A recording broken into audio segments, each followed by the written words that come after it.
Hello मैत्रिणींनो, मी शर्मिली.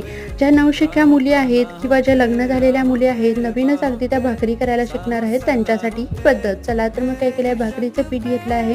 हळव्या हाताने ते आता मळून घेणार आहोत. थोडं-थोडं पाणी घालून पीठ मळल्यानंतर आपण त्याचा एक गोळा तयार करून घेऊ. गोळा थोडासा छोटा केला तरीही चालू शकतो. मी मोठाच घेतला आहे. त्यामुळे काय होतं, हाताने छान असा पसरून घेतलेल्या गोळ्याला आपण कडेने छान असं पाणी लावून घेणार आहोत. कडेने काठाला पाणी लावल्यामुळे काय होतं, आपल्या भाकरीचे काठही फुटणार नाही आहे. त्यानंतर हळव्या हाताने ती भाकरी थापून घेऊया. कसं होतं, मधला जो आपला हाताचा तळवा आहे त्याने छान अशी भाकरी थापल्यामुळे आपली भाकरी काठाला एकदम पातळ होईल आणि मध्ये थोडीशी जाडसर होणार आहे. त्यामुळे काय होणार आहे, भाकरी फुगलीही जाणार आहे. तळ टाकल्यानंतर भाकरी लगेचच त्याला पाणी लावून घेऊ नका. थोड्या वेळाने पाणी लावून छान अशी ती परतून घेऊया.